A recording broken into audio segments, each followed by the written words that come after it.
नमस्ते दोस्तों, आप सभी का स्वागत करते हैं मीगो ई मित्रा में। दोस्तों कैसे हैं? उम्मीद करते हैं बहुत अच्छे होंगे। तो जी हाँ दोस्तों, आज हम आपके लिए बहुत ही खास वीडियो लेकर आए हैं। अगर आप भी घर बैठे जाति प्रमाण पत्र बनाना चाहते हैं तो दोस्तों इस वीडियो को शुरू से लेकर अंत तक जरूर देखना। तो दोस्तों इस वीडियो में हम बात करने वाले हैं कि जाति प्रमाण पत्र का ऑफलाइन फॉर्म कैसे भरा जाता है, एकदम सही फॉर्म कैसे भरा जाता है कि आपके कभी भी सेंड बैक नहीं आए और एक दिन में आपका जाति प्रमाण पत्र बन के तैयार हो जाए। तो दोस्तों उसके लिए कौन कौन से डॉक्यूमेंट आपको लगाने होंगे, तो दोस्तों स्क्रीन पर दिखाई दे रहा है कि मूल व जाति के लिए कौन कौन से डॉक्यूमेंट आपको लगाने होंगे। तो दोस्तों नंबर 1 है, समय का आधार कार्ड होना चाहिए, पासपोर्ट साइज फोटो होना चाहिए, माता पिता का आधार कार्ड होना जरूरी है, राशन कार्ड जरूरी है, जन आधार कार्ड जरूरी है, माता पिता का मूल प्रमाण पत्र या परिचय पत्र या लगातार 10 वर्ष का बिजली का बिल होना जरूरी है। तो दोस्तों जमीन की नकल भी होना जरूरी है, यदि पढ़ा लिखा है तो मार्कशीट होना जरूरी है किसी भी कक्षा की, भरा हुआ एक आवेदन पत्र और जाति प्रमाण पत्र के लिए पटवारी रिपोर्ट होना अति आवश्यक है। अगर पटवारी रिपोर्ट नहीं है तो दोस्तों आपका जाति प्रमाण पत्र नहीं बनेगा। तो इतने अगर आपके पास में डॉक्यूमेंट है और ऑफलाइन एक आपके पास में भरा हुआ फॉर्म है और इस डॉक्यूमेंट और ऑफलाइन फॉर्म को आपको पीडीएफ फाइल बना के आपको ई मित्रा के माध्यम से ऑनलाइन करना होगा। तो दोस्तों ऑनलाइन करने के बाद में 1 या 2 दिन के अंदर आपका जाति प्रमाण पत्र बनकर आ जाएगा। अगर ये डॉक्यूमेंट है और फॉर्म एकदम सही भरा हुआ है तो आपके कभी सेंड बैक नहीं आएगा। तो दोस्तों चलिए मैं बताता हूं कि ऑफलाइन फॉर्म कैसे भरा जाता है और उसके बाद में कैसे इसको कहां से ऑनलाइन करना है। तो चलिए दोस्तों शुरू करते हैं। तो दोस्तों मेरे सामने है ये अन्य पिछड़े वर्ग के लिए एक आवेदन पत्र है का प्रारूप है, जो कि केंद्र व राज्य सरकार दोनों का।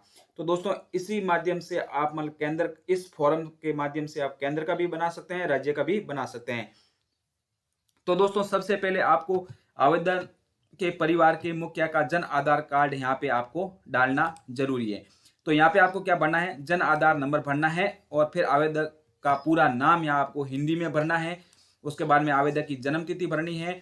फिर यहाँ पे निवास का पूर्ण पता भरना है, कौन सा गांव है आपको, कौन सा गांव है, कौन सा जो भी आपका पूरा पूर्ण पता है वो बनना है। फिर वर्तमान पता जहां आप रहते हैं और आपका स्थायी पता कौन सा है वो बनना है। तो दोस्तों ये तीनों आप सेम एड्रेस भर सकते हैं। उसके बाद में क्या आपका परिवार राजस्थान के मूल निवासी है, यस आपके मूल निवासी है तो हाँ करें, नहीं तो ना करें।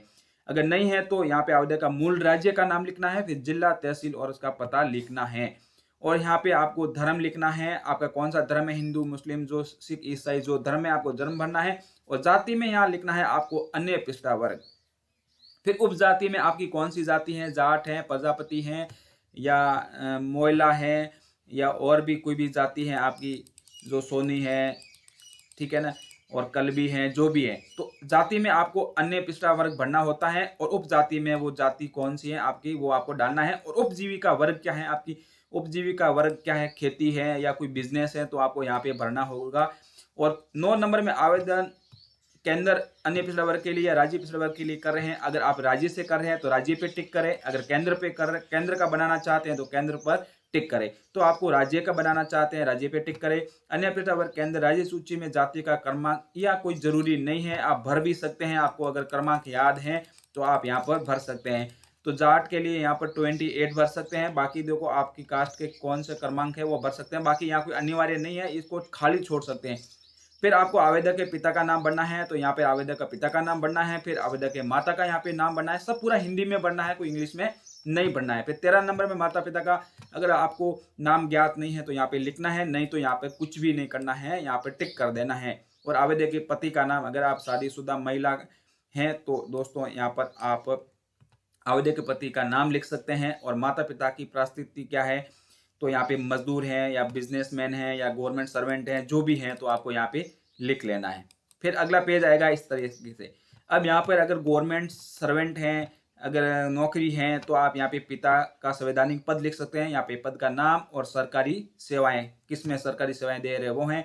और माता का है तो यहाँ पर भर सकते हैं, पति का है तो यहाँ पर भर सकते हैं, नहीं है तो इसको खाली छोड़ दीजिए। और पिता की सेवा केंद्रीय राज्य है तो यहाँ भर सकते हैं, पद का नाम और वेतन मान वर्गीकरण से यदि है तो आप दे सकते हैं, पद पर नियुक्ति की तारीख और यहाँ पे आपको नियुक्ति की तारीख भरनी पड़ेगी। ये किसके लिए है, ये फॉर्मेट जो है ये सिर्फ सरकारी नौकरी लगी हुई है जिनके माता पिता गवर्नमेंट सर्वेंट है उनके लिए है, बाकी के लिए यहाँ पे कुछ भी नहीं भरना है, इनको खाली छोड़ देना है, ठीक है ना। तो यहाँ पे आपको कुछ भी नहीं भरना है, खाली छोड़ देना है। और अंतर्राष्ट्रीय संगठन है तो यहाँ पे भरना है, नहीं तो यहाँ पे कुछ भी नहीं भरना है, इसको खाली छोड़ दो। ये सिर्फ गवर्नमेंट सर्वेंट के लिए है, बाकी यहाँ पे कुछ भी नहीं आपको भरना है। फिर अगले पेज में देखते हैं तो यहाँ पे पब्लिक सेक्टर उपक्रम आदि में नियोजन अगर हैं, कोई बिजनेसमैन है, बिजनेस कर रहे हैं पब्लिक सेक्टर में, तो यहाँ पे संगठन का नाम है, पद का नाम है, पद की नियुक्ति की तारीख लिखना है। या पैरामिलिट्री बलों के सम्मिलित करते सशस्त्र बल में है तो आपको यहाँ पे भरना है, नहीं तो इसको खाली छोड़ देना है। फिर आपको भरना है घ में व्यवसाय वर्ग को छोड़कर जो मंद है वो भरना है, और व्यापार कारोबार उद्योग में लगे हुए व्यक्ति हैं, उपजीविका वर्ती, ठीक है। और यहाँ पे भरना है संपत्ति के स्वामी कौन है, पिताजी हैं तो पिताजी का भरना है। अगर समय संपत्ति के मालिक हैं, जमीन के मालिक हैं तो खुद का यहाँ पे भरना है।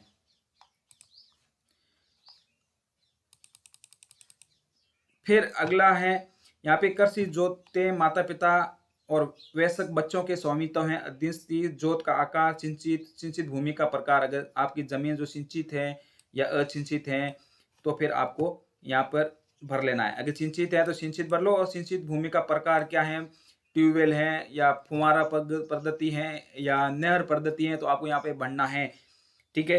अगर आपकी जमीन में मतलब कोई कुएं वगैरह नहीं है, नहर पद्धति नहीं है, असिंचित है, तो यहाँ पे असिंचित पर टिक कीजिए। मैंने यहाँ असिंचित किया है क्योंकि मेरी जमीन असिंचित है।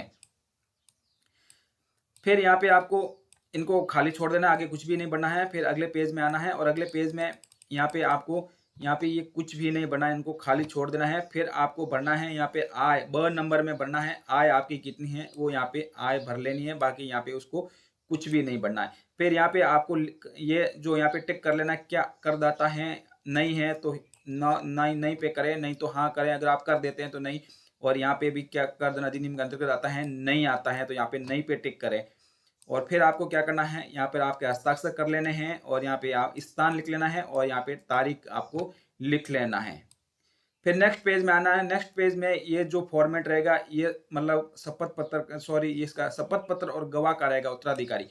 तो गवाह नंबर 1, गवाह नंबर 1 में आप सरपंच का भी साइन करवा सकते हो, फर्स्ट ग्रेड का लेक्चरर का करवा सकते हो, पंचायत समिति सदस्य का करवा सकते हो, वार्ड पंच का करवा सकते हो, किसी का भी करवा सकते हैं।